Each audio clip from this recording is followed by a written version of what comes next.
Hi, everyone, and welcome to another episode of Learn with Dr. G. I'm Dr. G, or Sarah, and today we're going to be learning about Python and data science with two of my favorite things ever, space and inspirational animated films.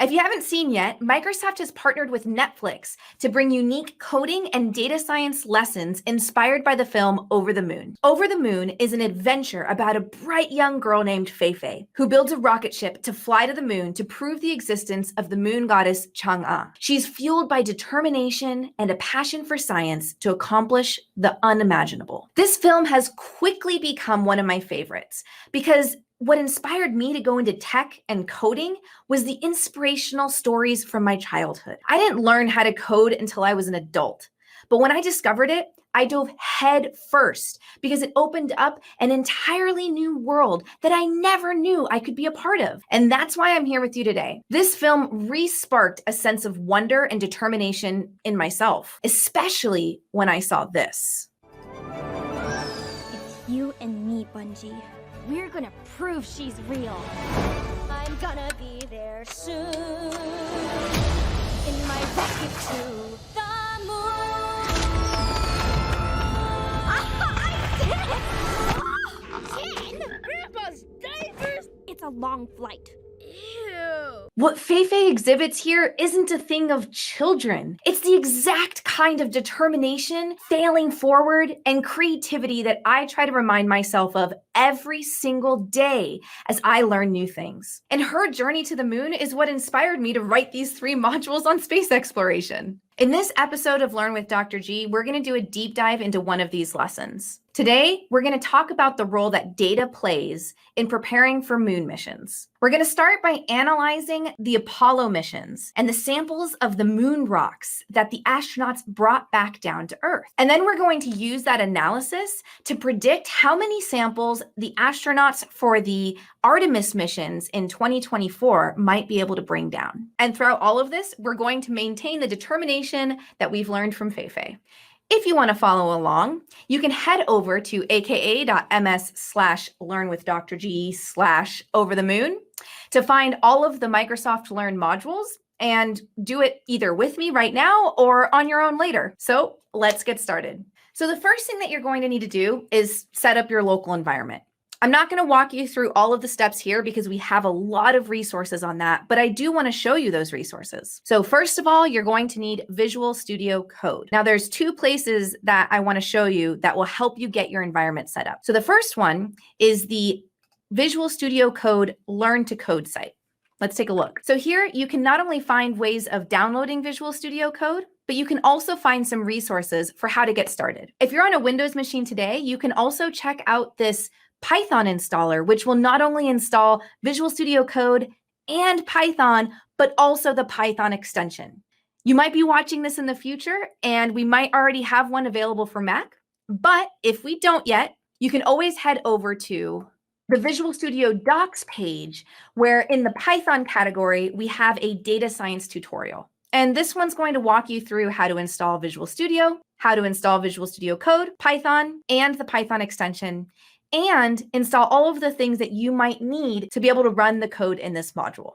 I've already set my environment up. Let me walk you through it for a minute. So this is my Visual Studio Code editor. Here, you'll see that I already have a folder called Over the Moon and another folder called Moon Rocks. This is where I'm going to have all of my code for this project. I also know that I have my Python extension installed because we can see that when I created this moonrocks.ipynb file here, and I opened it, it opened it in this Jupyter Notebooks environment. We can tell that it's a notebook type of file because it's got these cells that I can run individually. I also know that I have my Python environment correctly set up because up here in the top right corner, we can see that I have my Python kernel ready to run. So let's make sure that we have everything set up. The first thing that we're going to need to do is import the pandas library. So let's do that. So what this line does is it's saying, go grab the library called pandas. And when you want to use it later on in this file, all you have to do is type PD in order to be able to use it. Let's make sure that this library imports correctly. With notebooks inside of Visual Studio Code, we can tell if a cell has finished executing by these little square brackets here. So we can see that the first cell to execute was this top one where we imported the pandas library. If the cell was still executing, there would be a green asterisk or a little star in between those brackets. This is really helpful when we're doing data exploration because sometimes we want to rerun cells, and the fact that they're numbered in order of execution means that if we go back and run one earlier, we know in what order and what data is being saved where. I'll show you that in a little bit, don't worry. If you noticed, when I went to go run this cell, I clicked on this play button here at the top left of the cell. This is the run cell button.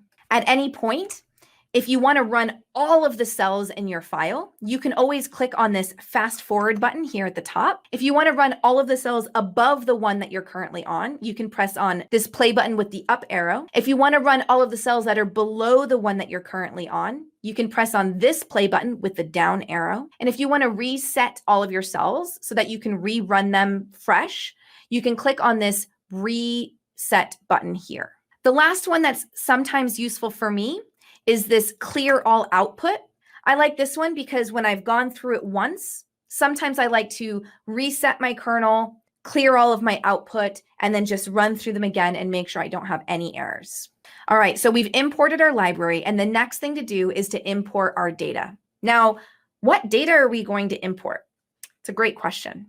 I invite you to head over to the NASA Lunar Rock Curation site. This is not only a curation of the lunar rocks, but of other sample gathering missions as well. But we're going to focus on the lunar missions.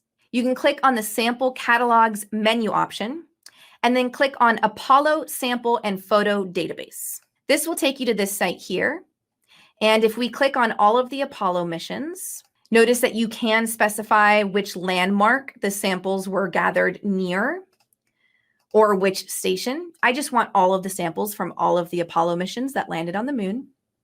You click search, you'll see this huge table full of all of the samples that were collected on all of the Apollo missions that landed on the moon. It's really neat to explore this. I got introduced to this by a couple of NASA scientists over the summer, and this is really what inspired this lesson. So we know that when Fei flies to the moon, she doesn't account for Chin, her little brother, and his weight. She didn't expect him to be on the rocket with her. And one thing that we know about space exploration is that weight matters. We need to know exactly how much the rocket and the spaceships weigh in order to propel them out of our atmosphere. And we also need to know exactly how much everything on the spaceship weighs so that we can account for all of the resources that the astronauts will need to survive either in the spaceship orbiting moons or planets or landing on the surface of moons and planets. This very specific weight calculation that Fei ran into trouble with in the film is a real challenge with space exploration. In addition to getting our astronauts up into space and orbiting planets and moons and landing on them, we also need to account for them coming back. Now here we have an advantage because it doesn't take a ton of propulsion to get us in the right direction, and then we can rely on orbits and gravity to bring them home. But we do need to think about the crafts that we're designing, how much weight they can stand, and honestly, how much space there is left on there. So this got me thinking,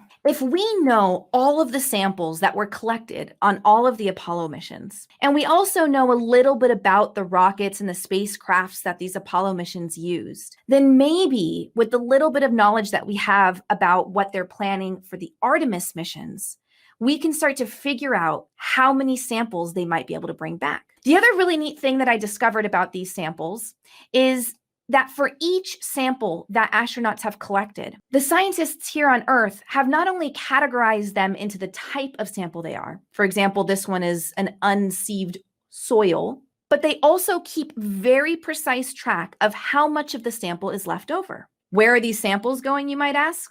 Well, a lot of researchers around the world request these samples to do research on, and educators in higher education and K-12 schools also request samples so that their students can learn about moon rocks. I really wish I knew about this. I would have been doing moon rock research.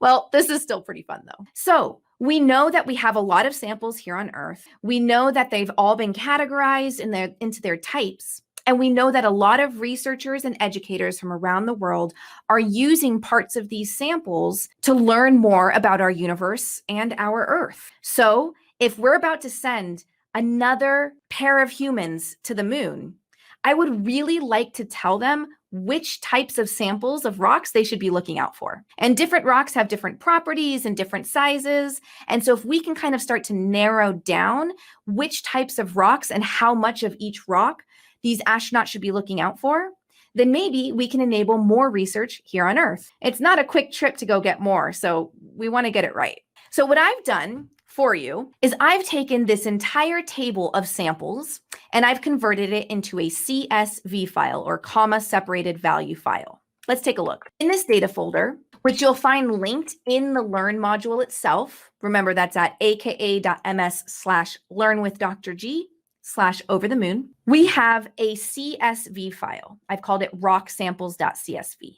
And in here, you'll see that it's got the rock sample ID, the mission that it came from, the type and subtype of that sample, the total weight that was originally collected, and the percentage of that sample that still remains today. So this is the data we have to work with. You can see this is a very large CSV file with 2,230 lines in it.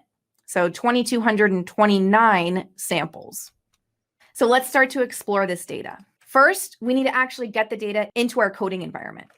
So I'm going to create a variable called rock samples, and I'm going to read in the data from that CSV file. I'm going to use the pandas library. So I'm going to say pd.readcsv, and I'm going to pass the file name into this function call as a parameter. So what this is going to do is it's going to take those 230 lines in that CSV file and save them in this variable called rock samples. Let's go ahead and run this cell and make sure that it works. Awesome. But how do we know it worked? One of my favorite lines of code when I'm doing any kind of data science is this one, rocksamples.head.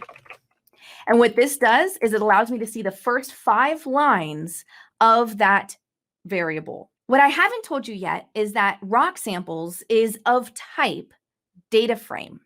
So pandas has this type called dataframe, and it's essentially a table. It's a 2D set of data. We've got the first row, which is the column names. We've got the first column, which is like the row ID. And then we've got all the data in between. You can kind of think about it like a big Excel doc or just a table. We can see that the first 5 lines here match the first 5 lines in our CSV file. 10,001, Apollo 11, soil unsieved. 10,001, Apollo 11, soil unsieved. Another really useful function call is the info function call, rocksamples.info. What this does is gives us an overview of all of the data that's in that data frame. We can see that each of our columns have 229 non-null values, meaning there's no missing data in this data frame. That's a really important part of data science because the very first thing that you need to do is cleanse your data so that you know that the information you're drawing from that data is accurate. So we know that we have a full data set here. We can see that the ID is of type integer, which is just basically a whole number. That mission type and subtype are of type object. We know that they are strings or words. And we know that weight and pristine are of type float, which basically means they have a decimal on them. All right, let's start getting into manipulating data. I don't know about you, but when I first heard that data scientists manipulate data, I thought that sounded a little fishy. It's not.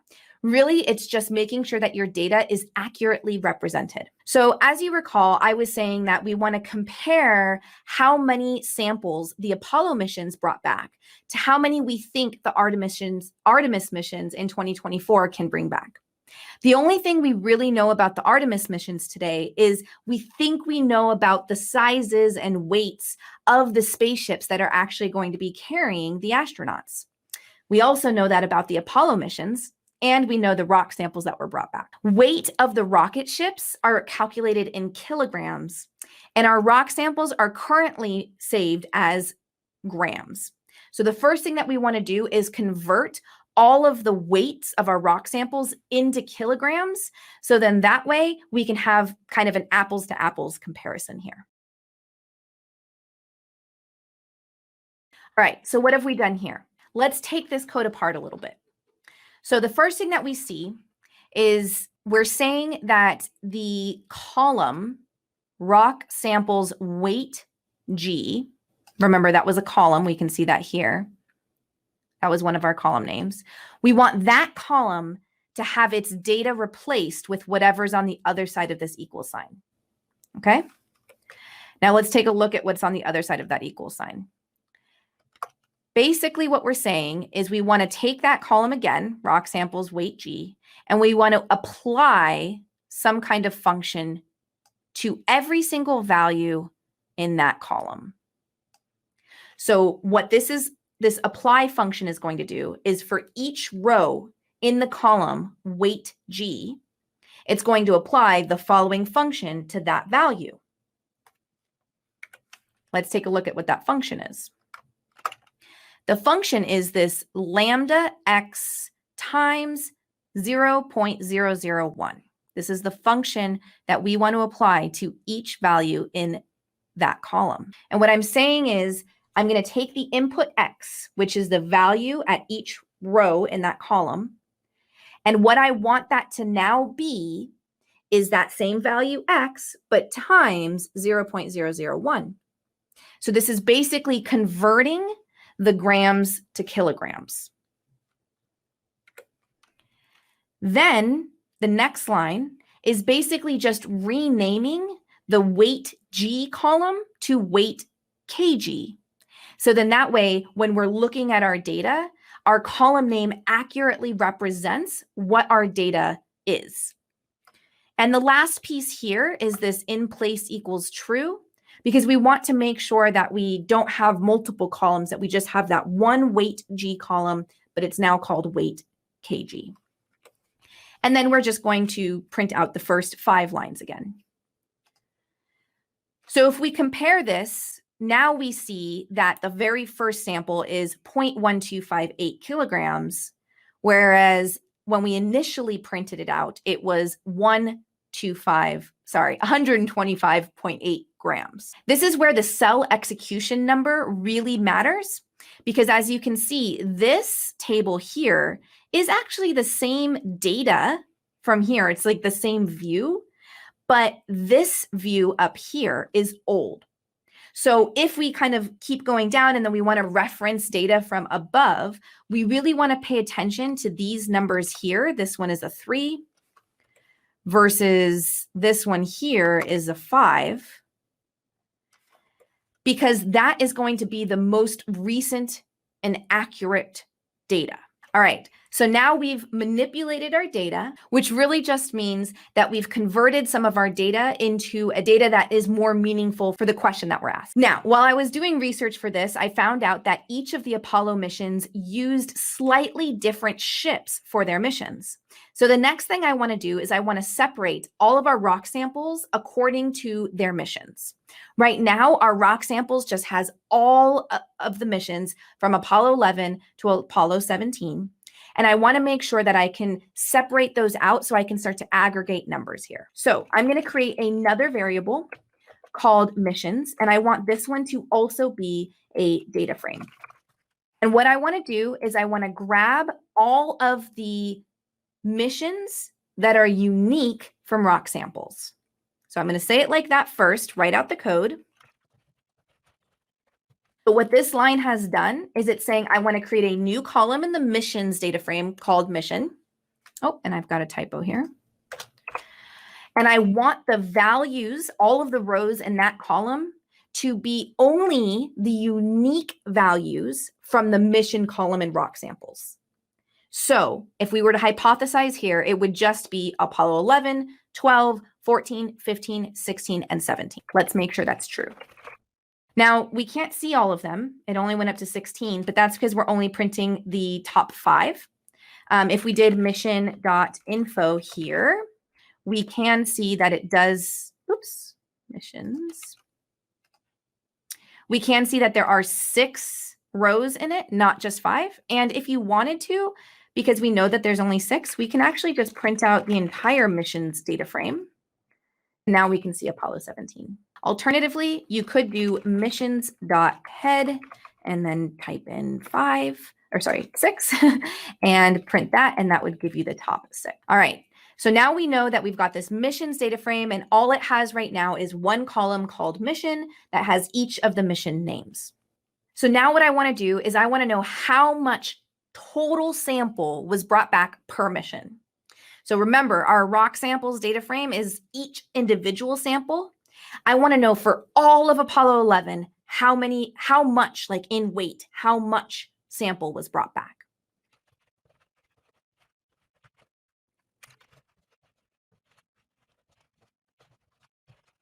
All right, so what does this code say? Basically, what we're going to do is create a new variable called sample total weight. And I want to store in that variable the following. From the rock samples data frame, I want to group by mission. So that means, again, rock samples has a bunch of Apollo 11s, a bunch of Apollo 12s, et cetera, et cetera. So I want to group by Apollo 11 and then group by Apollo 12 and 14 and 15, 16, and 17. And then I want to, after I've grouped, I want to grab only the weight column and I want to sum everything in that column. So then for Apollo 11, I would have the sum of the weight of all samples. And for Apollo 12, the sum of the weight of all of those, et cetera, et cetera. So then sample total weight is basically a very simplified data frame that's just got the mission name, Apollo 11, 12, 14, 15, 16, 17, and the sum of its weight. So now I've got 2 data frames. I've got missions and sample total weight. Each of them have a mission column. And what I'm saying here is I want to merge those 2 on the column mission. Now the missions data frame doesn't have any other data, it just has the missions, but we're trying to kind of build this up. So I want to merge it on missions. So then it's going to look at Apollo 11, and put the sum into the missions. And we're saying that we want to save that in the missions data frame. And then I'm just going to rename the column from weight kg to sample weight kg, because for each mission, I'm going to have other weights that I care about related to the spacecraft. So we can see that Apollo 11 brought back 21.5 kilograms of samples, Apollo 12, 34.34, et cetera, et cetera. So this is how much each Apollo mission brought back. This is where data science starts to get interesting. I started to just explore this on my own. I started to think, well, what might be different between these missions? I know that the rockets changed, so did that affect how much sample could be brought back? So I wanted to get the difference between each mission and how much sample weight they could bring back. So let's get that data. What this line does is it's basically going to use this handy dandy diff function here. And it's going to say for the sample weight column of the missions data frame, I just want to get a diff. And a diff is just the difference. And it's going to make the assumption that you want the difference between the row above it. And it's going to save that data in a new column called weight diff. So we can see that Apollo 12 had 12.78 more kilograms of sample than Apollo 11, et cetera, et cetera. We do have this value nan here. Nan is a not a number type. And basically it just means, look, I can't get the diff between Apollo 11 and the previous mission because there's no previous mission, there's no previous row. And we can get rid of that nan because for me, I want to make sure all of my data is in integer or float or object type, not this nan type, because that can cause issues if I'm going to try to do math later on.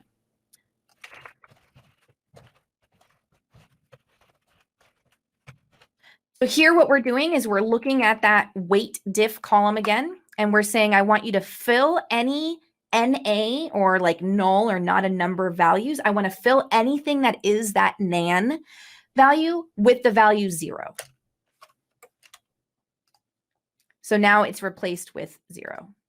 All right, so you can start to see that what we're doing here is we're really just experimenting with our data. Remember, you can find that module at aka.ms/learnwithdrg/overthemoon. So this next bit is I'm just gathering all of the data from the Apollo rocket sizes and weights, and I'm going to put that into our missions data frame. So I got this data from this website here. And basically, I have 2 modules for a spacecraft. We have the lunar module and the command module. The command module is the module that maintains orbit around the moon, while the lunar module dispatches from there and lands on the moon and then brings the astronauts back to the command module when it's done. One person is always on the command module orbiting the moon, and 2 people go onto the lunar module and get onto the moon and can walk around the moon. Both of these modules are really important for rock samples because we need to get the rock samples from the moon's surface up to the command module, which the lunar module is going to impact that. And then from the command module all the way down to Earth, and the command module is going to affect that. So now we can see that our data frame has a bunch of other columns in it related to the type and weight of the lunar and command modules. Similar to our samples, I also want to get the diff between each of the missions because maybe that plays a role. I'm not exactly sure. So first, I'm going to get the total weight of the lunar and command module for each mission, and then I'm going to get the diff of that total weight and save those both into 2 columns. Now, this is where I encourage you to go through this data, actually look through it, see if you're finding anything interesting, explore it in interesting ways. We're going to quickly go through the way I decided to explore it, though. And that's why I love these, because this isn't about just you doing exactly what I told you to do and there you go, it works. This is really about me giving you some tools so that you can go explore things on your own. Maybe there's data out there that you think is more interesting and you want to explore that. So I encourage you to do that. So this next bit of code was interesting because I started to think about, okay, so we've got the sample weights, we've got the command module and the lunar module weights. What about how much weight the rocket could have propelled up to get it out of the atmosphere in the first place? Because I imagine that the weights of the modules probably are related to how much the rocket could have gotten up. And if that's related, then that's probably related to how much we can bring back. I'm not a rocket scientist, but this is kind of the way I was thinking about it. So I looked it up, and all of the Apollo missions used the Saturn V rocket, which has a payload of 43,500 kilograms. So basically, that's how much weight the Saturn V rocket can get out into the atmosphere. So I just did some quick calculations of crewed area basically means the 2 modules, the areas where the crew would be staying in. And the ratio for each of the missions from the crewed area to the payload, from the sample weight of all of the rocks to the crewed area, and then from the sample weight to the payload, just to kind of see if those ratios can be something that we apply to the Artemis missions. All right, so we can see over here that we've got these ratios that might be useful if we have any information about the Artemis, either payload or crewed area weights. Maybe we can use these ratios to determine how much sample they can bring back. And then there are 6 different missions that happened, and I decided that I wanted to just get the average of these because I think that's going to be the most useful number for me as I try to predict how much samples the Artemis mission can bring back. So this is the average ratios that I want to pay attention to. So next, I started to get some data from the Artemis missions themselves. Now, we don't actually know a lot about these yet. The Artemis mission is something that's happening in the future in 2024. The first woman and next man will step foot onto the moon again. The Artemis missions, there are going to be multiple of them. So far, what I could find was that the 2 modules that are planning that are planned to be used so far are going to be the same. And that may not be exactly true by the time we get there, but that's the data that I could find today. So the weight of those crewed areas, based on information that I could find today, is 26,520 kilograms. So I can start to create an Artemis mission data frame that has some of this information in it. I also know from looking around online and inside of the Learn module, I have links to this, but I also know the payloads expected for each of the rockets used. Now, this is interesting because the payloads for the Artemis missions will actually be different because the goals of the mission are different. Some parts of the Artemis mission are to just land onto the moon with crew. Some are to bring cargo to the moon, and some are to start to experiment with how we might get from the moon to Mars. So the payloads are going to be slightly different. For the first crewed Artemis mission, we expect the payload to be around 26,988 kilograms. For the second crewed Artemis mission, we expect the payload to be around 37,965 kilograms. And for the third one, we expect it to be 42,955 kilograms. And since we have the ratios of payload and crewed area weights to samples, we can start to estimate how much sample the Artemis missions might be able to bring back. So we can see that if we're gathering the sample weight based on the total crewed area weight, then we can bring back about 76 kilograms of sample. And if we're basing it off of the payload, then it varies between 38 kilograms and 61 kilograms. And then this code here is just doing a little bit more math to get the estimated sample weight based on some averages between the two ratios that we used from the sample weight total and from the crewed area total and the payload total. So we can see that it's between 57 kilograms and 69 kilograms that each of the missions can bring back. All right, but remember, what we wanted to do was we wanted to make sure that the astronauts were bringing back the right samples. So that's when we need to go back to our rock samples data frame and start to figure out how much of the samples are left on Earth pristine. So let's gather that information.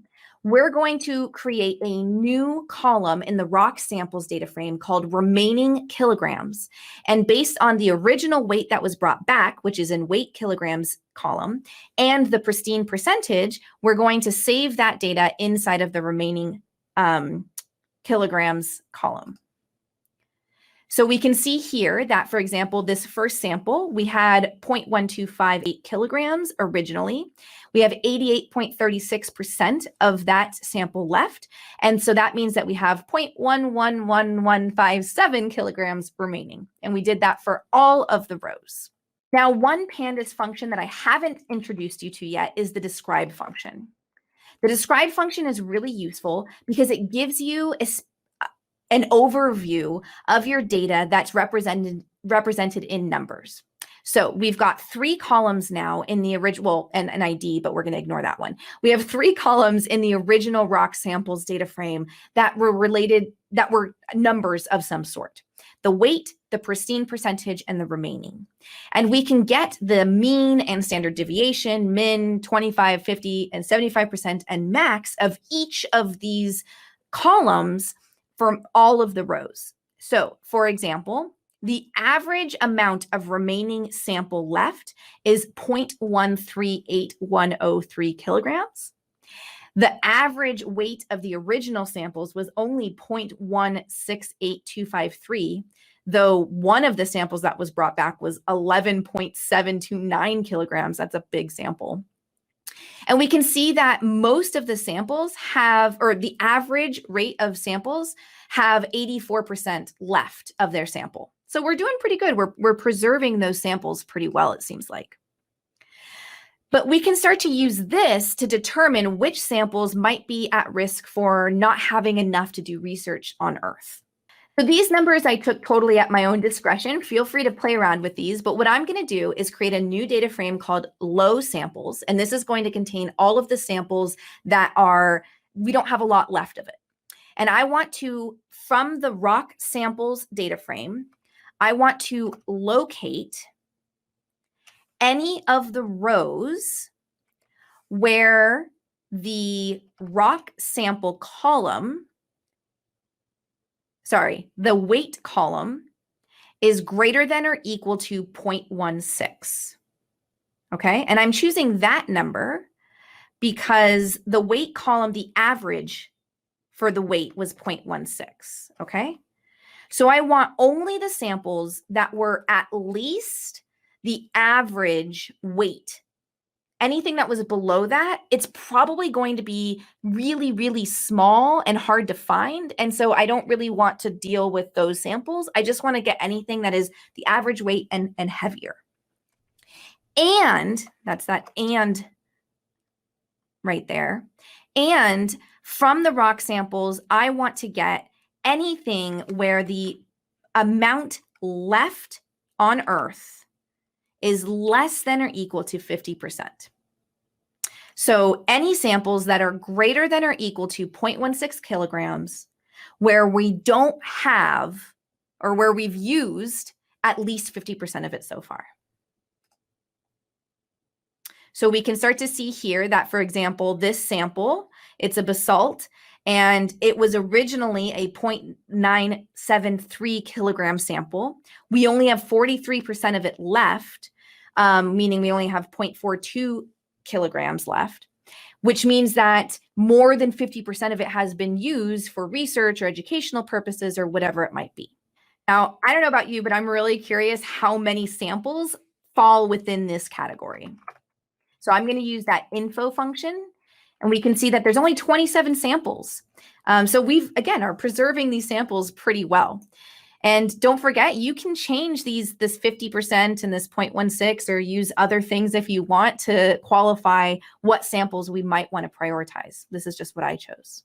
I'm going to use that unique function call that we used earlier to determine which types of rock samples are low. So we can see that there are 4 types that are low. There's the basalt, the breccia, soil, and core. We can compare that to the original rock samples and see that there's also special and crustal that seem to not fall into our low samples criteria. Now, we only have 27 samples in our low samples data frame, and I'm curious how many, what is that distribution like? So we can use the group by and count functions here. So what we're going to do is in the low samples data frame, we're going to group by type. Remember, when we group by, basically, we're going to look at that type column and we're going to put all the basalts together, all of the breccia together, all of the soil together, and all of the core together. Then I'm going to look for each of those groups at the weight column, and I'm going to count how many are there. Now, I could have looked at any column, to be honest, because count isn't looking at the value, it's just counting the rows. So I can see here that we've got 14 basalt, 8 breccia, 1 core, and 4 soil.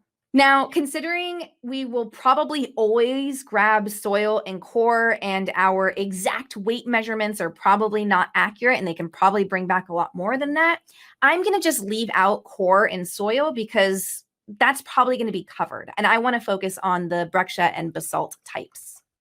So I'm going to create a new data frame called needed samples. And this is going to take from the low samples data frame only the rows where type, the value in the type column, is one of these two, the basalt or the breccia. So we can see that now we only have 22 samples because we left out the 5 that were from core or soil. I'm also just curious how much of these exact samples we originally brought back. So remember, these are just the samples where we've used over 50% of them, and they were originally more than 0.16 kilograms. And originally we had 17 kilograms and 10 kilograms of the basalt and breccia, which then sparked my curiosity. How much of each of the different types of samples did we originally bring back? Because we haven't even explored that yet. We were looking at the different missions, but not the different types of samples. So again, we can group by type, and we can sum the weight column for each type. And we can see that the basalt and breccia, we brought a lot of that back.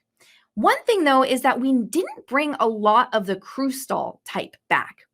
which might mean it's harder to find. It might mean that they're smaller in general because we didn't capture them with that 0.16 minimum weight. I'm not exactly sure, but that seems like a type that we might want to include here. Since there was not a lot of that in the first place, I'm just going to go ahead and add all of the crustal type into our needed samples. So I'm going to append, meaning add to the bottom of this data frame, more rows, any of the rows from the rock samples data frame where the type column matches crustal. So we added 46 new rows to our needed samples column, giving us a total of 68 samples that we think we might need, or at least kind of profiles of samples that we've used a lot. Okay, so why do we create all these data frames? Basically, each of them is a different view into our data based on either just kind of cutting our data in interesting ways or applying functions to our data. And we're finally at the point where I want to give just one high-level overview to the astronauts to say, these are the samples that we want. So let's build out that data frame. This one is our needed samples overview data frame, and it's going to have the first column be the type of sample.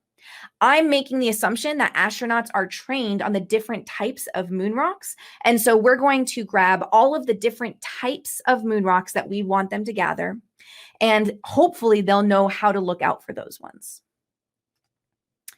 So right now our data frame just has 3 rows in it. It's basalt, breccia, and crustal. Next, I'm going to let them know how much of each of those types of samples we think we want back. So the first thing that I'm going to do is from our needed samples data frame, I'm going to group by type, and then I'm going to sum the weight. And reset index basically is just going to allow us to do a merge easier. So when we do our merge, we're going to merge our needed samples overview, which just has these here, to our needed sample weights, which is the one we just created here, and we're going to merge on type. Then we're going to rename the columns from weight to total weight. Because remember, this isn't the weight of each sample, it's the sum of the weight of the samples. All right, so this is the amount of sample that we originally gathered for basalt, breccia, and crustal that we think, like, maybe we want to at least get that much of each of them again. We know it's possible to get this much, so let's try to at least get that much. Now, it's not going to be super useful for the astronauts to know the total weight because each rock, each sample itself, that's going to be what they're looking for. So we want to give them an idea of the size of rock that they should be looking for each type. So again, we're going to go through our needed samples data frame. We're going to group by type. We're going to get the average weight. We're going to merge that into our needed samples overview and rename the column to average weight. So now we can see that the basalt, we would like a total of 17 kilograms, and the average weight is 1.2. For breccia, 10 and 1.2, and for crustal, 4.7 and 0.1. Now, this is again where domain expertise probably makes more sense to apply here. I am not a rocket scientist. Again, I am not a moon rock scientist or specialist. But in my head, logically, it makes sense to think about how much of these samples, like what percentage of the total amount of samples were each of these samples representing, because that's probably the highest likelihood of them being able to find those ones. So what I've done here is I am basically just counting each type of sample that was originally collected. Okay, so that very first line, basically what we're saying is group by type of rock and just count how many were in each type. I'm going to add that count to my needed samples overview. And then what I want to do, well, and I'll rename it from number of samples.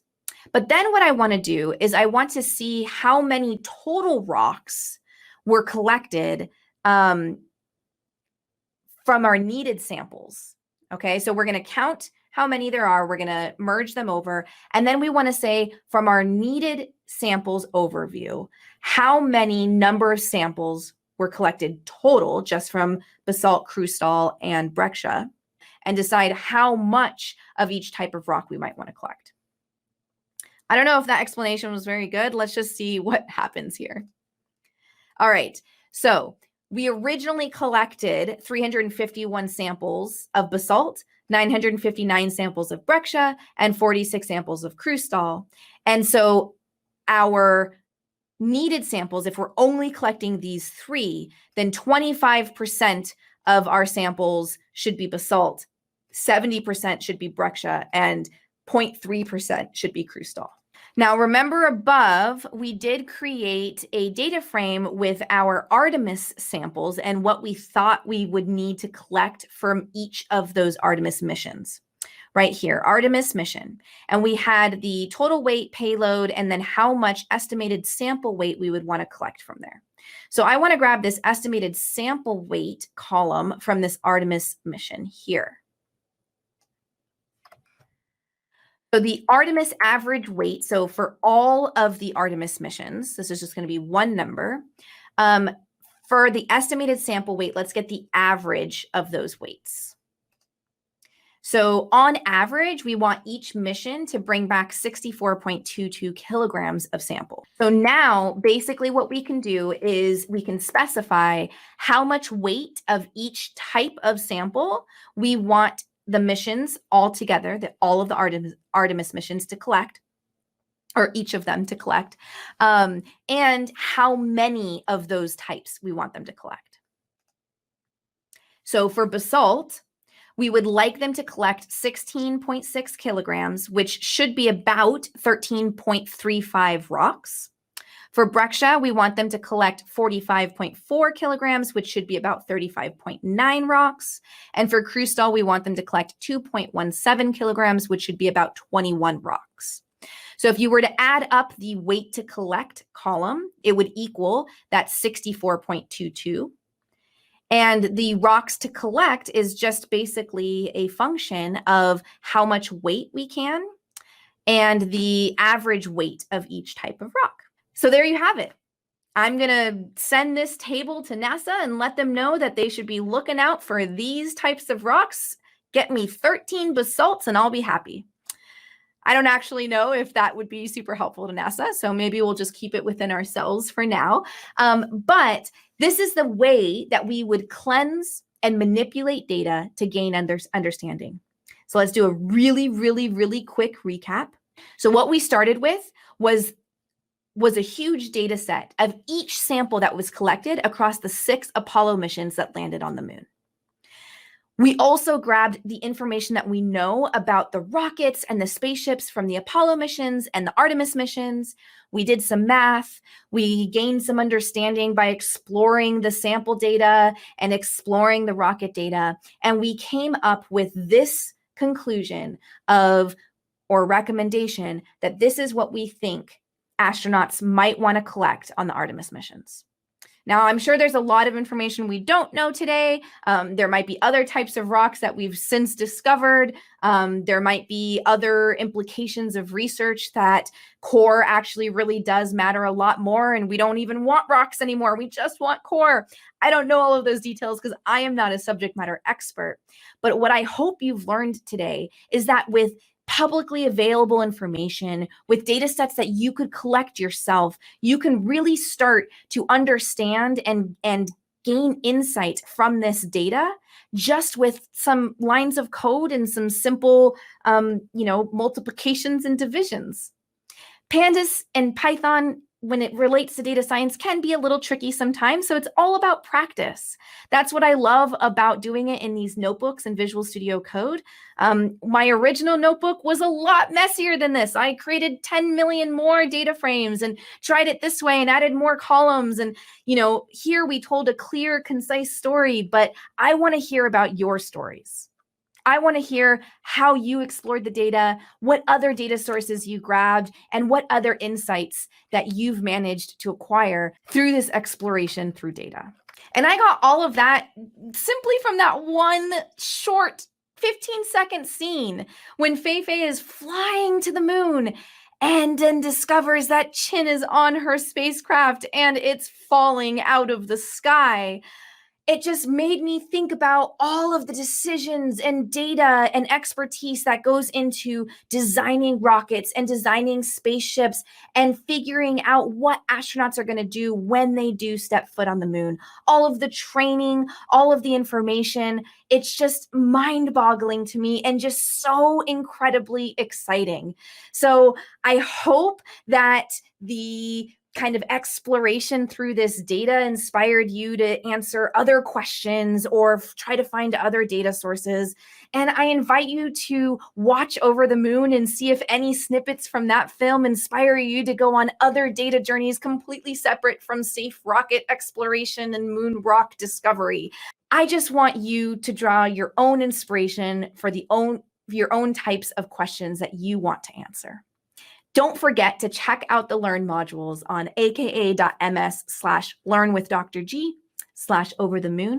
The next 2 episodes of Learn with Dr. G will also be on these Learn modules, one on meteor showers and one on image recognition using Azure Cognitive Services. So I hope you check those out. And please don't hesitate to reach out to me on Twitter at Dr. Guthels and use the hashtag #LearnWithDrG if you want to share some of the discoveries that you found with data after honing your technical skills around data science and Python. Thank you so much for joining me, and I'll see you next time.